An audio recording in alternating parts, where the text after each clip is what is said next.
Amém. O nosso Deus é grande, amém.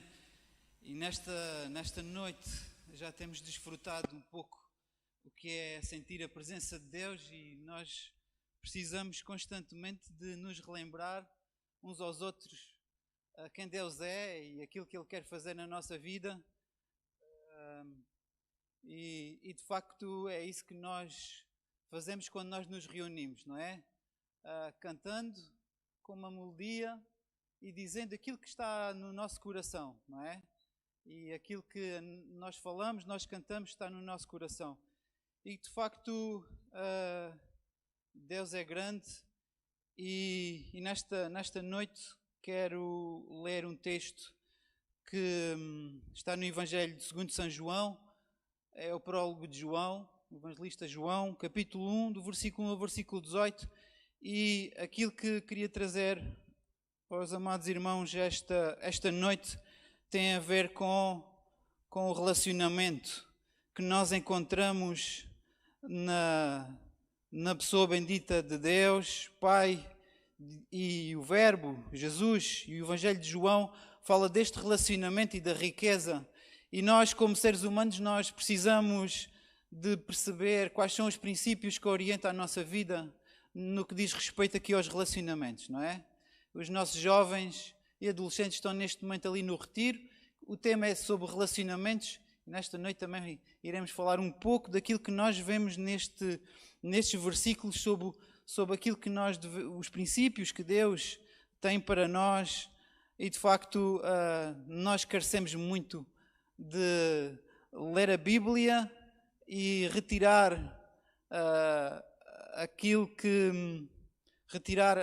de bom, estas pérolas tão preciosas para nós nos orientarmos, não é? Nós precisamos de orientação, e esta é uma área dos relacionamentos também muito importante, porque já alguém dizia, o homem ou a mulher não é uma ilha, não é? Nós não estamos isolados, há uma teia de relacionamentos. Então vamos ler. O texto começa no versículo 1. Eu vou versículo 1 até o versículo 18. Diz assim: no princípio era o Verbo, e o Verbo estava com Deus, e o Verbo era Deus. E ele estava no princípio com Deus, e todas as coisas foram feitas por ele, e sem ele nada do que foi feito se fez. E nele estava a vida, e a vida era a luz dos homens, e a luz resplandece nas trevas, e as trevas não a compreenderam. E houve um homem enviado de Deus, cujo nome era João, e este veio para testemunho, para que testificasse da luz, para que todos crescem por ele. E não era ele a luz, mas para que testificasse da luz. E ali estava a luz verdadeira, que ilumina a todo o homem que vem ao mundo. E estava no mundo, e o mundo foi feito por ele, e o mundo não o conheceu. E veio para o que era seu, e os seus não o receberam. Versículo 12. Mas a todos quantos o receberam, dê-lhes o poder, ou dê-lhes a autoridade de serem feitos filhos de Deus, aos que creem no seu nome, no nome de Jesus. Versículo 13. Os quais não nasceram do sangue, nem da vontade da carne, nem da vontade do varão, mas de Deus. E o Verbo se fez carne e habitou entre nós, e vimos a sua glória como a glória do unigênito do Pai, cheio de graça e de verdade. E João testificou dele e clamou, dizendo: este era aquele de quem eu dizia, o que vem depois de mim é antes de mim, porque foi primeiro do que eu. E todos nós recebemos também da sua plenitude, e graça por graça. Porque a lei foi dada por Moisés, a graça e a verdade vieram por Jesus Cristo. Versículo 18 e último. Deus nunca foi visto por alguém, o Filho unigênito que está no seio do Pai, esse o fez conhecer. Bem, até aqui a palavra de Deus, e de facto nós vemos alguns elementos que são tão importantes neste relacionamento. Este texto tão rico. E o Paulo aos Colossenses também acaba por falar deste Verbo, desta luz, deste Criador. E nós vemos em Jesus Cristo este relacionamento com o Pai e o relacionamento que Jesus quer ter connosco. Há há um propósito que quando Deus, em Cristo Jesus, quando há a encarnação, nós vemos o propósito de Deus querer relacionar connosco. E isto é muito bom, não é? Quando alguém se quer relacionar connosco, já temos com certeza tido a oportunidade de experimentar o oposto, o inverso. De pessoas que não se querem relacionar connosco, de pessoas que nem sequer se dignam olhar para nós. E isso, não é? Toca aqui fundo, não é? Dói, magoa. Mas vemos que Jesus caminhou na nossa direção porque Ele queria e quer, presente, quer se relacionar connosco e quer continuar a se relacionar connosco, independentemente daquilo que nós tínhamos feito, não é? Independentemente de sermos pecadores, de desobedecermos, de não cumprirmos, não é? E então, 3 pontos nesta noite resumidamente, quero trazer aqui aos irmãos de que nós observamos neste texto tão rico e tão profundo, daquilo que nós podemos levar para as nossas casas ou para a nossa vida, e cada um de nós tem muita coisa para aprender e colocar em prática, que o Espírito de Deus possa abanar-nos. Às vezes precisamos de ser abanados para que as coisas possam estar lá, não é? Eu preciso mesmo, sacudido ali. Então, ponto 1, a relação entre o Verbo, Jesus, e o Pai. E o versículo 1 e o versículo 2, vamos ler. No princípio era o Verbo, e o Verbo estava com Deus, e o Verbo era Deus. Versículo 2, e Ele estava no princípio com Deus. E antes de tudo existir, o Verbo, a palavra, a comunicação é feita na segunda pessoa da Trindade, em Jesus Cristo, não é? E no versículo 18, nós, como acabamos de ler, é Jesus que dá a conhecer o Pai. Há aqui uma revelação que nós temos de estar abertos. E aquilo que nós temos cantado, que Deus é grande. E de facto Deus é grande e essa grandeza é experimentada por nós quando abrimos o nosso coração e deixamos-nos este relacionamento de Deus e nós fluir. E é tão precioso nós entendermos isso e aplicarmos isso às nossas vidas.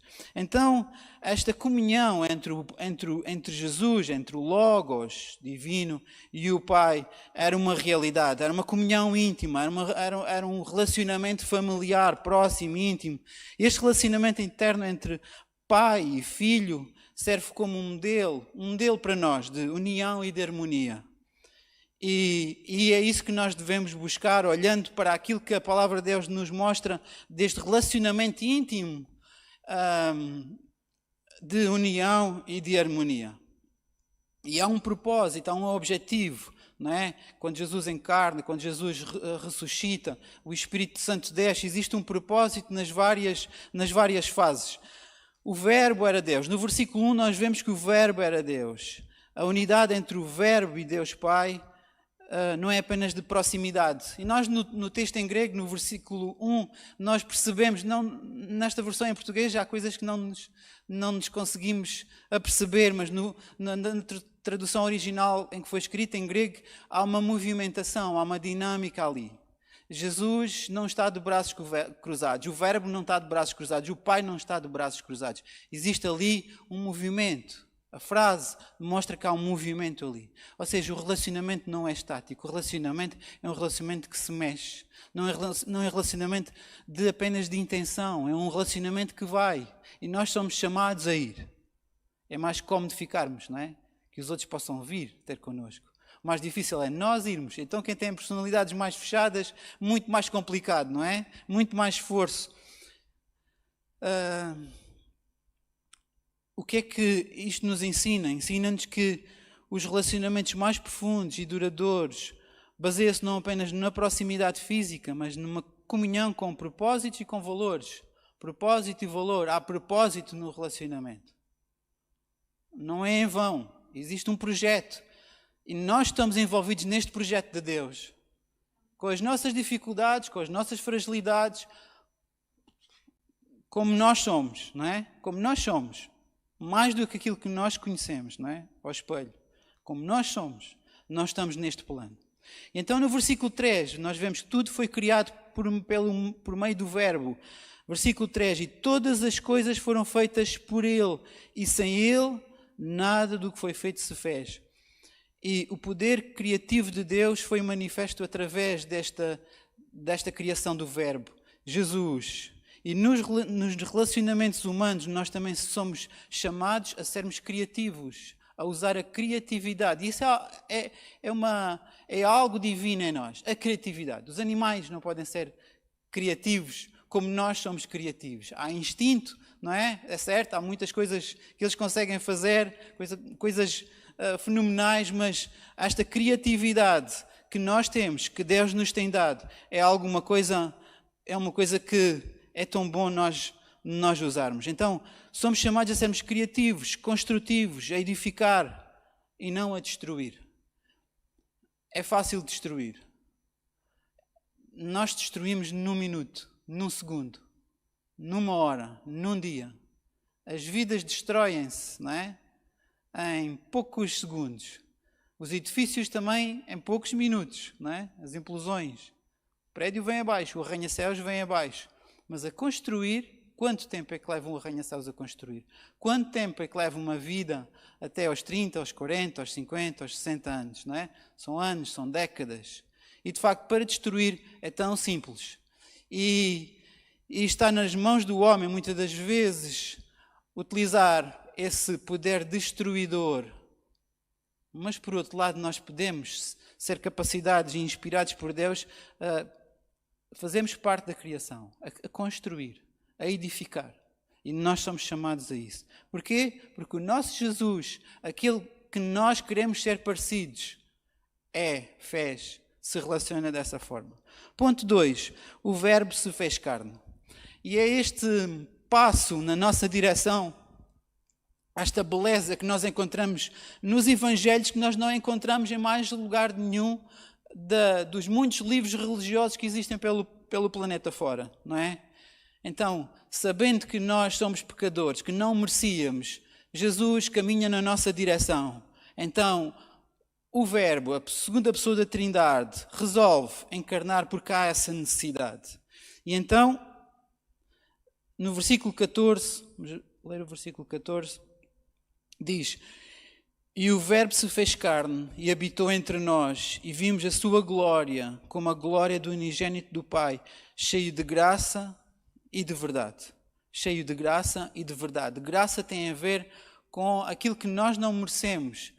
A verdade é a identificação com Jesus. Eu sou o caminho, a verdade e a vida. Vejam bem, Jesus identifica-se. Jesus não apenas aponta para a verdade, ele diz que é a verdade. Então, ao aceitarmos e vivermos cada vez mais Jesus, então estamos a ser participantes desta verdade, começamos a ter esta verdade, a verdade vem ao de cima, não é? E é muito fácil nós maquiarmos. Maquiamos não apenas a nossa cara, o nosso exterior, mas maquiamos muitas das vezes as nossas competências, aquilo que nós conseguimos fazer, as coisas más ou menos boas que existem na nossa família, as outras coisas que existem no nosso trabalho, que não é muito agradável saberem, nós muitas das vezes camuflamos e maquiamos, mas nós precisamos de sermos mais parecidos com este Jesus, e o Espírito de Deus capacita-nos. É claro que é impossível nós, pelo nosso esforço próprio, pessoal, fazer isso. E nós, se fosse só por isso, nós teríamos de desistir. Mas esta obra que Jesus Cristo realizou em vir em nosso auxílio, na nossa direção. Então, como Ele fez isso, nós também devemos descer ao nível dos outros, com humildade, para criarmos relacionamentos verdadeiros e amorosos. Eu preciso muito de aplicar aquilo que estou aqui a dizer. Nós precisamos, como igreja, fazer isso. Não é por ser mais fácil ou mais difícil estas frases. Sei que é difícil dizer, mais difícil ainda é aplicar, mas nós fomos desafiados para as coisas difíceis, não é? Para as coisas difíceis. As coisas fáceis toda a gente faz, não é? Não é preciso o auxílio da intervenção divina, não é? A criação, Deus Criador fez as coisas e as coisas funcionam. Nós bebemos o copo de água, nós caminhamos. Para nós quem está aqui é fácil, mas há coisas verdadeiramente difíceis, que aparentemente são fáceis, mas precisamos que o Espírito de Deus nos possa auxiliar. Cheio de graça e de verdade. Nós, no versículo 14, nós vemos isso. Nos nossos relacionamentos devemos equilibrar a graça, ou seja, o amor e o perdão, com a verdade, com a honestidade e a integridade. Ou seja, são valores essenciais para um relacionamento saudável. Então, a graça e a verdade. Não é? A graça tem a ver com aquilo que nós não merecemos, que recebemos de Deus, e a verdade tem a ver com a honestidade, com a integridade. E esses fatores, muitas das vezes, quando não são verificados, faz com que as coisas acabem por não funcionar. Nós vemos isso em Deus e neste relacionamento e nesse texto. Versículo 18 diz: E Deus nunca foi visto por alguém, o Filho unigênito que está no seio do Pai a se o fez conhecer. A revelação de Deus. E Jesus, ao tornar-se carne, revelou-nos o Pai. Nos relacionamentos também devemos ser transparentes, sinceros, refletindo a verdade de Deus através das nossas ações e das nossas palavras. Não é? Às vezes não mostramos nada disto, não fazemos nada disto. Porque temos medo. Porque temos medo. Somos muito medrosos. Até os homens que estão aqui são medrosos. São muito medrosos. Eu sou muito medroso. Eu tenho muito medo. Tenho medo de ser rejeitado. Tenho medo de não gostem de mim. Tenho medo de não ser aceito, não é? Tenho medo que o meu desempenho não esteja à altura da obra, não é? Nós temos medo de muitas coisas. Então, porque nós temos medo, então nós arranjamos formas de fazer de conta que somos. Não é? Fazemos de conta que está tudo bem. Fazemos de conta. Graça e verdade. É um equilíbrio. O Espírito Santo possa fazer isso em nós. Ponto 3 e último da meditação desta noite. Versículo 4, voltamos para o versículo 4. E diz assim: Nele estava a vida, ou seja, em Jesus estava a vida era a luz dos homens. Jesus é descrito como a luz dos homens.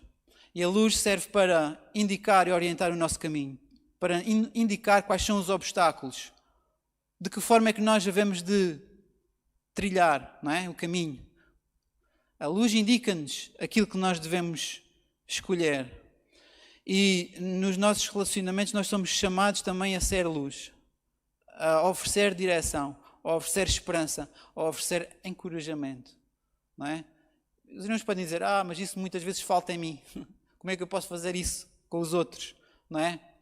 E há uma máxima que há pessoas que às vezes já têm testemunhado e têm falado. Elas poderão não estar a sentir e dispostas a isso, mas elas ousam ir e começam a fazer. E quando começam a fazer, elas também começam a receber. Não é? Esse é um segredo de alguns. Talvez seja esse o nosso segredo. Não estamos a sentir que nós estamos num ponto para oferecer esperança, para oferecer orientação, para oferecer encorajamento. Temos muitas coisas, temos falta disso, então vamos começar a fazer. Temos falta, fazemos. Não é? É uma loucura. Pois é, mas acredito que funciona. Às vezes funciona em mim, outras vezes não ouso tentar. Assumo perante as câmaras, perante os irmãos. Amém. Versículo 5. Diz assim: E a luz resplandece nas trevas e as trevas não a compreenderam. De facto, há aqui uma grande frustração quando alguém vem e não é compreendido nem aceito, não é? O nosso Jesus, ele veio para os céus, vejam bem, veio para os céus não o receberam. Ele não veio para aqueles que não eram. E o que é que Jesus continua a fazer? Ele foi até ao fim. E às vezes desistimos. Não desistas. Não desistas. Porque se nós desistirmos, não vamos concluir. Não vamos perceber que afinal resultou. Não é? Não vamos cumprir o plano. E assim como nos nossos relacionamentos, devemos ser perseverantes e manter a fé. Versículo 7. Está falando de João Batista. João Batista, versículo 7. Este veio para testemunho, para que testificasse da luz, para que todos crescem por ele. E João Batista testificou, ele preparou o caminho, o arrependimento, a palavra que tocava o coração daqueles homens, daquelas mulheres para se arrependerem, para preparar o caminho de Jesus. Houve um propósito no projeto de vida de João Batista. Também nós somos chamados a sermos testemunhas nos nossos relacionamentos, mostrando aos outros a verdade e o amor de Jesus. E de facto, no início, não sei se disse, mas hoje em dia nós vivemos, e os irmãos sabem, tempos em que nós temos pouco tempo, não é? Nós temos pouco tempo para desenvolver coisas importantes, desenvolver relacionamentos. Fazemos muitas funções, muitas coisas. Temos lá na nossa casa temos muitas medalhas, muitos troféus, muitos diplomas, muitos livros, muitas coisas que nós já fizemos. Muitos projetos que nós já fizemos. Mas há coisas importantes que nós temos tido pouco tempo para realizá-las, não é? E há irmãos que me ensinam. Tenho aprendido com alguns irmãos que é preciso tempo. É preciso arranjar tempo para as coisas importantes. E não há nada como nós olharmos para o texto que nós temos à nossa frente, que nós acabamos de ler e de meditar, e perceber que hoje em dia as coisas são feitas de uma forma tão superficial, não é? Mas aquilo que Jesus, que a palavra de Deus nos orienta hoje, é que nós possamos olhar para este relacionamento entre pai e filho, entre o pai e Jesus. Este relacionamento perfeito, em que existem direções e indicações de como é que nós devemos levar a nossa vida. Este modelo perfeito que deve ser observado e deve ser aplicado com o auxílio do Espírito de Deus. Então, este modelo de relacionamento perfeito é um modelo para os nossos próprios relacionamentos, que devem ser baseados no amor, na verdade, na unidade, na luz, não é? E cada vez mais é importante nós falarmos nisso, não é? Os nossos jovens estão a falar neste momento ali, nesta hora, o culto está quase a começar ali na Quinta do Rei, e vamos também ter a oportunidade de orarmos por eles, a falar dos relacionamentos, não é? E hoje em dia os telemóveis tiram tanto tempo, os jogos, as aplicações, a informação, a formação, tanta coisa boa, muitas vezes que existe nos nossos telemóveis, mas nós às vezes não sabemos como é que nós devemos nos relacionar uns com os outros, não é? Já ouvi histórias em que, às vezes acontece, em que na mesma casa o pai e o filho às vezes só conseguiam comunicar através do telemóvel. Olha, vem jantar. Audivelmente ele não conseguia comunicar, mas com o telefone ele conseguia, não é? Isso mostra o estado em que estão os relacionamentos, não é? Precisamos do telemóvel. O telemóvel há uma coisa que bloqueia muita coisa ali, não é? Entre o relacionamento das pessoas reais. Porque também existem pessoas virtuais, não é? No mundos virtuais. Isso é outra história. Amém, irmãos. Vamos ter uma palavra de oração e vamos ficar de pé. Vamos ter uma palavra de oração. Vamos orar por nós todos. Nós precisamos de olhar para aquilo que a Bíblia diz sobre nós. Aquilo que nós estávamos a ler, irmãos, é sobre nós, é sobre ti, não é? É sobre a igreja. E vamos orar também pelos nossos filhos, pelos nossos jovens desta igreja, que eles possam ser muito melhores do que nós em alguns aspectos, não é? Nosso Deus, nosso Pai, nós te agradecemos pela tua palavra e pelo aquilo que nós estivemos a meditar nesta noite. Nós precisamos que a tua igreja ela possa estar vocacionada a viver e a aplicar a tua palavra, o teu amor nas nossas vidas. E Pai, nós oramos neste momento pelas famílias aqui representadas. Nós oramos pelo aquilo que existe muito a fazer nos nossos lares. Por aquilo que existe a fazer, Pai, na nossa vizinhança, no nosso local de trabalho. Que esta luz, esta mensagem que que é tua, que esta mensagem libertadora que nós queremos anunciar, ela possa de facto ser vivida por cada um de nós. E Pai, os obstáculos, eles são reais. O inimigo, Pai, nas nossas vidas é real e opõe-se. Que estes relacionamentos, Pai, possam não ser perfeitos, mas que sejam imperfeitos, que não possam realizar aquilo que tens, o plano que tens para a tua igreja, para cada um de nós, Pai. E nós oramos também, Pai, para que o retiro que está neste momento a ser realizar ali, Pai, possa ser cheio da tua bênção, cheio da tua unção. Utiliza-te dos pastores, do orador que vai estar ali, Pai. Oh, Pai, que as nossas crianças, os nossos jovens, os nossos adolescentes, eles possam também possam verdadeiramente experimentar uma renovação, possam redescobrir ou descobrir aquilo que tu és. Que haja libertação, aqueles que estão oprimidos, aqueles que têm dúvida quem eles próprios são, da sua própria identidade, Pai. Manifesta-te e revela-te ali naquele lugar. Revela-te, Senhor, na nossa igreja. Em nome de Jesus, Pai, que Portimão e os arredores, as cidades, as missões possam ouvir isso da nossa boca, Pai. Dá-nos esta ousadia em nome de Jesus. Te pedimos e te agradecemos. Amém. Aleluia. Amém. Mas irmãos, vamos ter o líder de louvor.